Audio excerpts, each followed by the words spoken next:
26 दिनों का अनशन, हजारों छात्रों का गुस्सा, सरकार के बड़े बड़े वादे और राजनीति का बढ़ता सियासी तापमान। जी हां, नमस्कार, आप देख रहे हैं एशियन न्यूज और मैं हूं आपके साथ संजना कुशवाहा। एक तरफ सोनम वांगचुक ने भरोसे के बाद अपना अनशन खत्म कर दिया, तो दूसरी तरफ सीजेपी अब भी सड़कों पर डटी हुई है और शिक्षा मंत्री धर्मेंद्र प्रधान के इस्तीफे की मांग कर रही है। और इसी बीच प्रधानमंत्री नरेंद्र मोदी का एक नया अंदाज भी चर्चा का विषय बन चुका है। लेकिन सबसे बड़ा सवाल अभी वही है कि क्या छात्रों को इंसाफ मिलेगा? क्या शिक्षा व्यवस्था में सचमुच बदलाव आएगा या फिर ये मामला भी सिर्फ राजनीति तक सीमित रह जाएगा? आज की हमारी इस खास रिपोर्ट में हम इन सभी सवालों का एक एक करके जवाब देंगे।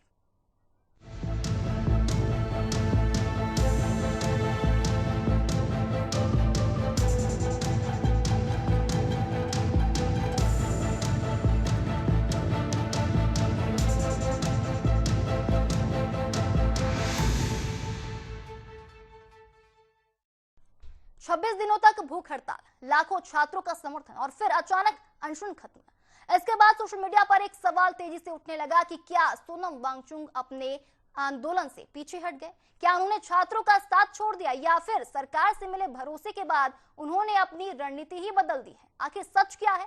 इस रिपोर्ट में समझेंगे कि सोनम वांगचुक के फैसले के पीछे की पूरी कहानी आखिर क्या है और क्यों उनके इस कदम पर देश भर में अलग अलग प्रतिक्रियाएं देखने को मिल रही है। 26 दिनों तक लगातार भूख हड़ताल पर बैठे सोनम वांगचुक ने आखिरकार अपना अनशन खत्म कर दिया। जैसे ये खबर सामने आई, सोशल मीडिया पर कई तरह की बातें शुरू हो गई। कुछ लोगों ने कहा कि वांगचुक ने आंदोलन छोड़ दिया, तो कुछ ने उन्हें छात्रों का साथ छोड़ने वाला तक बता दिया। लेकिन सवाल ये है कि क्या सच में ऐसा है? असल में सोनम वांगचुक ने अपना अनशन बिना किसी कारण नहीं तोड़ा। उन्होंने खुद वीडियो जारी करके बताया कि करीब 65 सांसदों ने उनसे मुलाकात की और लिखित रूप में भरोसा दिया कि छात्रों की मांगों, नीट पेपर लीक और शिक्षा व्यवस्था से जुड़े मुद्दों को संसद में गंभीरता से उठाया जाएगा। इसके अलावा केंद्रीय मंत्री जेपी नड्डा और जितेंद्र सिंह ने भी उनसे मुलाकात कर सरकार की ओर से बातचीत और समाधान का भरोसा दिया। वांगचुक ने ये भी कहा कि अनशन खत्म करने का मतलब आंदोलन खत्म करना नहीं है। उन्होंने कहा कि अब लड़ाई भूखे रहकर नहीं, बल्कि सरकार से किए गए वादों का हिसाब मांगकर लड़ी जाएगी। उन्होंने साफ कहा कि अगर सरकार अपने वादे पूरे नहीं करती है, तो आंदोलन का अगला चरण भी शुरू कर दिया जाएगा। हालांकि दूसरी तरफ कॉकरोच जनता पार्टी यानी कि सीजेपी अभी भी आंदोलन जारी रखे हुए है। पार्टी का कहना है कि उनकी सबसे बड़ी मांग शिक्षा मंत्री धर्मेंद्र प्रधान का इस्तीफा है और जब तक ये मांग पूरी नहीं होगी तब तक विरोध प्रदर्शन जारी रहेगा। यानी कि जहां पर सोनम वांगचुक ने बातचीत और भरोसे को मौका देने का फैसला किया है, तो वहीं सीजेपी अभी भी अपने पुराने रुख पर कायम है। और यही वजह है कि सोशल मीडिया पर लोगों की राय दो हिस्सों में बटी हुई है।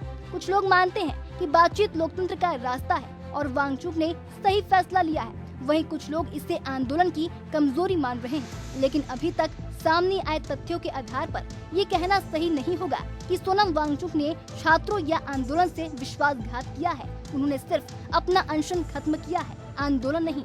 अब सबकी नजर इस बात पर टिकी हुई है कि सरकार अपने वादों को कितना पूरा करती है और आने वाले दिनों में इस आंदोलन की दिशा क्या रहती है। नमस्कार साथियों, मैं अभी भी जिंदा ही हूँ। ये 25वां दिन है मेरे अनशन का। 25वें दिन तक लगभग मेरा 11 किलो वज़न कम हुआ है और काफ़ी मांसपेशियाँ कम होने लगी हैं, मगर ठीक ही हूँ।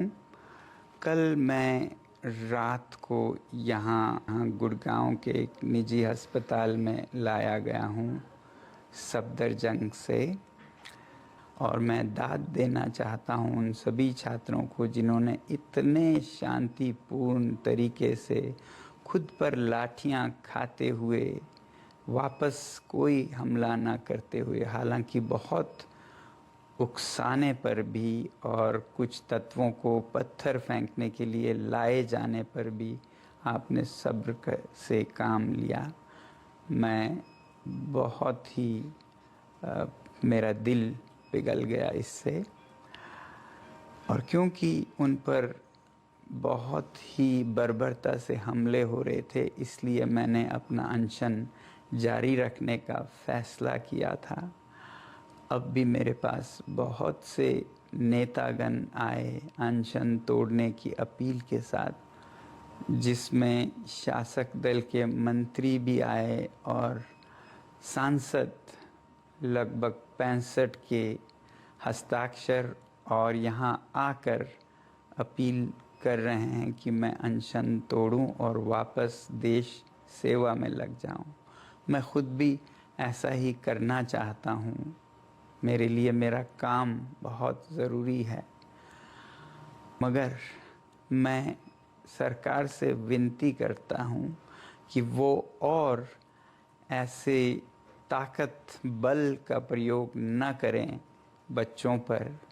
और दूसरी बात, उन पर आरोप और एफआईआर जिससे कि उन्हें सताया जा सके जेल या पुलिस द्वारा, ये न करने की मुझे आश्वासन चाहिए। और वो आश्वासन अगर जल्द मिल जाए तो मैं आप सबके और जो नेतागण यहाँ पर आए उनकी बातों का इज्जत करते हुए अनशन आज ही तोड़ूंगा। मगर अगर ऐसा कोई आश्वासन नहीं आए तो बदकिस्मती से मुझे ये अनशन जारी रखना पड़ेगा। जय हिंद। तो 26 दिनों का भूख हड़ताल, अस्पताल में भर्ती, स्वास्थ्य लगातार बिगड़ता रहा, लेकिन आखिरकार सोनम वांगचुक ने अपना अनशन खत्म कर दिया। सवाल यह है कि आखिर ऐसा क्या हुआ कि उन्होंने ये बड़ा फैसला लिया? क्या सरकार उनकी सभी मांगे मान ली है या फिर सिर्फ भरोसा मिला है? इस रिपोर्ट में जानिए किन शर्तों और किन आश्वासनों के बाद सोनम वांगचुक ने जूस पीकर अपना अनशन खत्म किया है। करीब 26 दिनों तक लगातार भूख हड़ताल करने के बाद सामाजिक कार्यकर्ता और शिक्षाविद सोनम वांगचुक ने अपना अनशन खत्म कर दिया। अनशन खत्म होने के बाद उन्होंने एक वीडियो जारी किया और पूरे देश को बताया कि आखिर उन्होंने ये फैसला क्यों लिया। सोनम वांगचुक ने कहा कि ये फैसला किसी दबाव में नहीं लिया गया, बल्कि सरकार और सांसदों से मिले भरोसे के बाद लिया गया है। उनके मुताबिक अलग अलग राजनीतिक दलों के करीब 65 सांसद उनसे मिलने पहुंचे।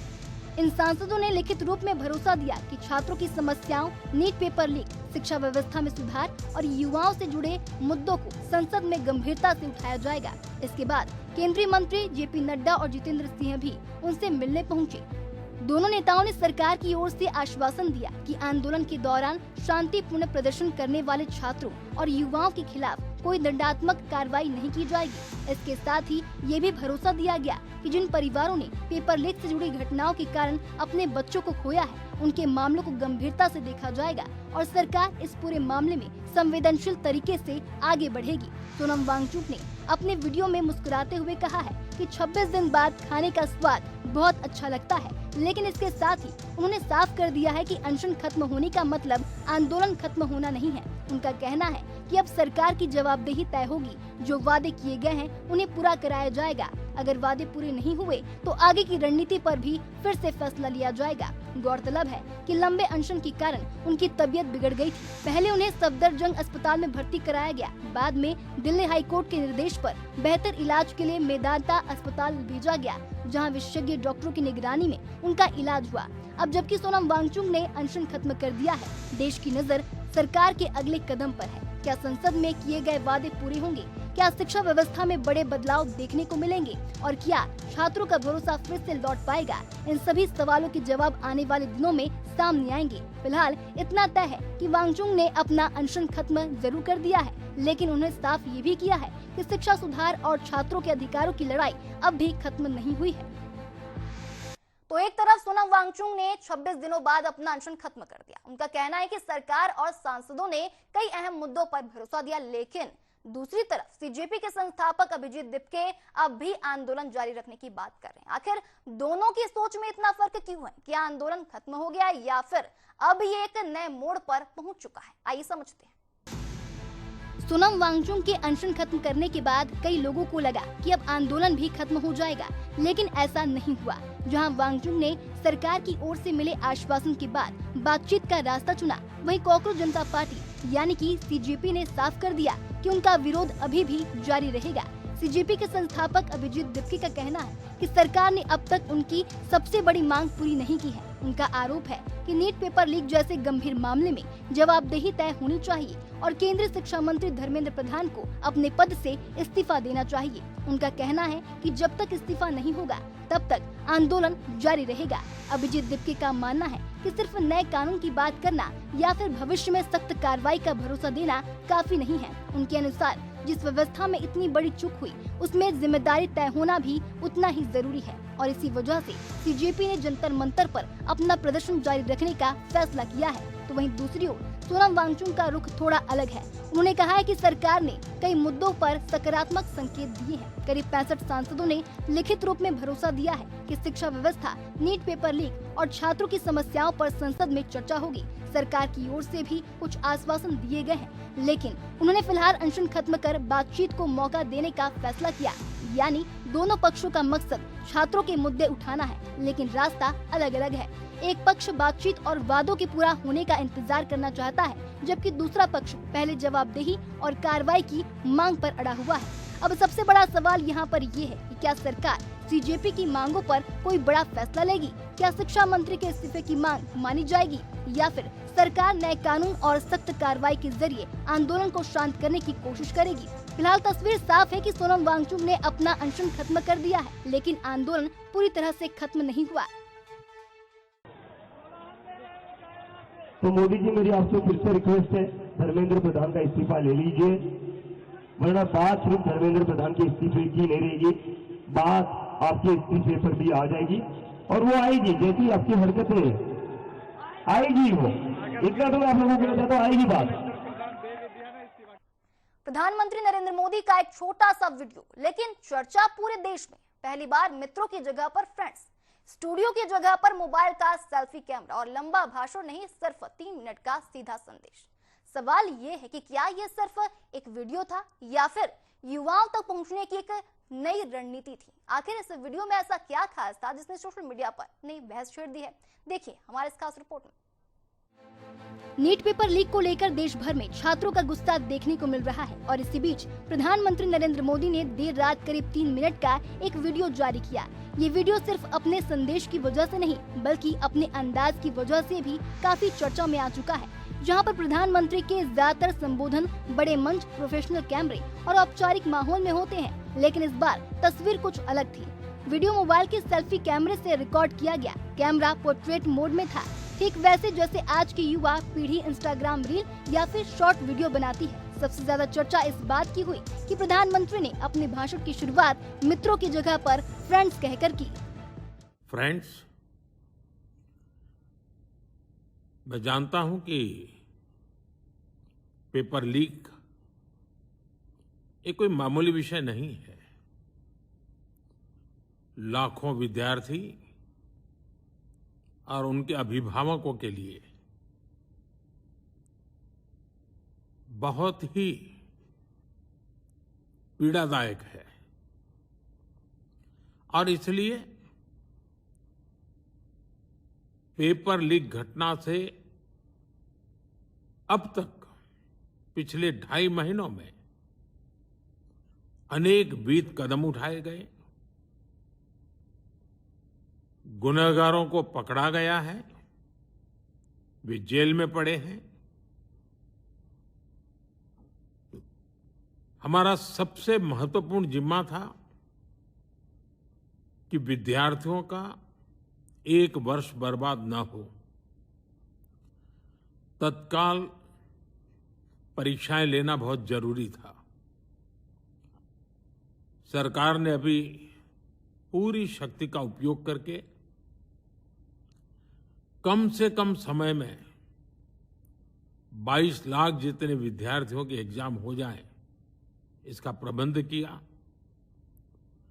और अभी 5-6 दिन पहले 19 तारीख को रिजल्ट भी आ गया और देश भर में उत्तीर्ण हो गए विद्यार्थियों की खुशियों की खबरें भी आ रही हैं।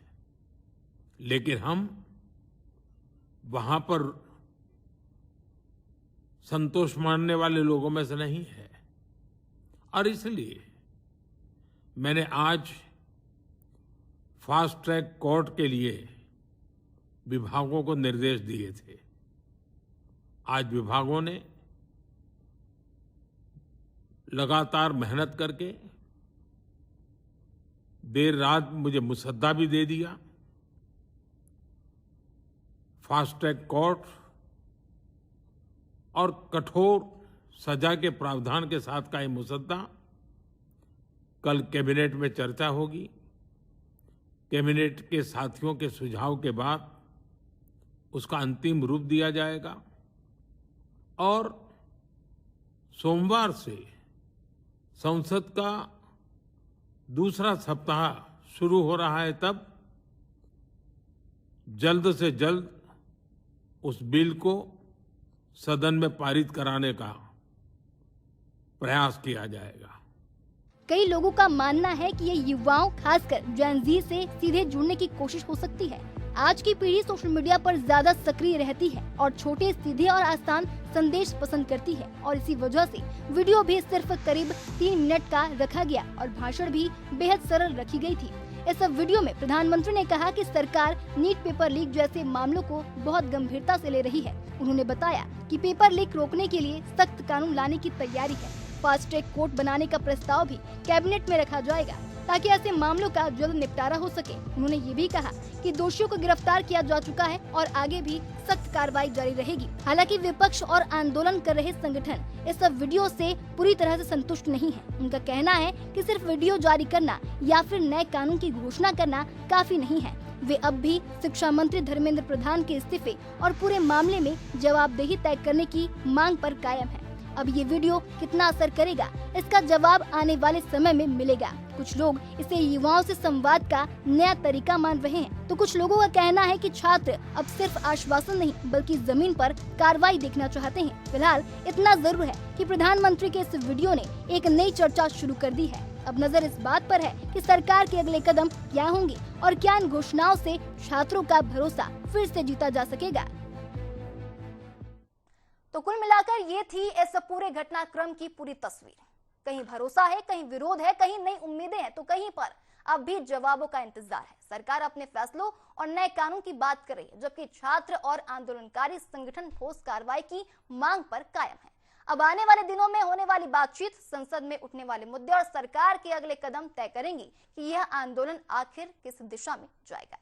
फिलहाल अभी के लिए इतना ही। अगली बार फिर हाजिर हुए एक नए विषय को लेकर। तब तक के लिए देखते रहिए एशियन न्यूज। नमस्कार।